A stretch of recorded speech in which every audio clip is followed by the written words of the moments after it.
good effort by your team tonight? Yeah, very much so.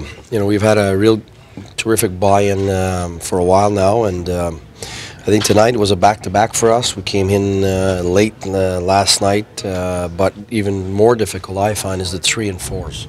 You know, sometimes you get a back-to-back and you're home, and you've been home for a while. You had a break for 2-3 days before, and then you get a back-to-back. It's one thing, but to have to play here, 3 out of 4 back-to-back on the road against a team that's firing from all cylinders and the best offensive team in the league, and we get a shutout. I think it's we can't ask for better. You said that Anderson came before the game. Yesterday he came up and said he wanted to start this game. Yeah, so, yeah. You know. That's you know, you always consider your backup on back-to-backs for sure, whether it's the first one or the second one. But you know, we've played really well defensively yesterday and the previous days, and Andy felt he had the energy and he wanted it, and also we know he's going to be missing some games very soon. So he basically he wants to play all the games that he can until he misses some, and yeah, he wanted that one, and well, you could see what happens when your number one wants to play a game. You don't want to say no. Is this a result that feels even a little bit better based on how it was achieved with the effort that you saw here tonight? Yeah, but I mean, you look at, let's say, the Florida game where we really deserved it. You look at last game, the Montreal game. Our team is displaying a lot of poise under pressure, a total commitment to defend. You see the guy Methot tonight saving that goal in the wraparound, Borowicki being right there with the goalie. You see all their forwards back early and blocking shots. I mean, when you got Erik Karlsson, who's the best offensive defenseman in the world, being number one in shot blocking in the NHL, you know your team is going in the right direction. So the buy-in has been terrific, and tonight it felt like a playoff mentality for our players.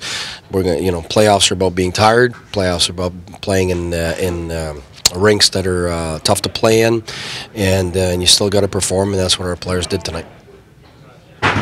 The Rangers had 4 or 5 chances on the power play, and you guys were able to keep them at bay. Just what was it that you guys did right tonight that helped keep them at bay in the power play? You know, we know that if our goaltender sees the puck, there's a big chance he's going to stop it, and we also know that we don't want to give on rushes, and we want to be able to put some pressure, which we did. But once they got in, obviously they're good players, they move the puck well, but I thought we were really good in being in the shooting lanes and taking the cross passes away, so the shots mainly came either from up top or from the sides, and our penalty kid's been really good at doing that since for a while now. Do you have a good feel of your team right now? Well, I have a better feel, that's for sure. I mean, when you come in, you got new players, new chemistry you got to set in there. You got relationships you don't know about. I don't even know what the lines should be. I've tried different things. We've got injuries, but also it's new systems, and a lot of our systems are the total opposite of what they were doing last year. So, like the total opposite. So, before you break that, and breaking doesn't mean it wasn't good before. It's just very different. And then after that, get into the habits that you need, and habits are about consistency. It takes a while, but I think I've said it, a month and a half usually it takes, and that's what it took, and right now we're seeing the benefits of that month and a half.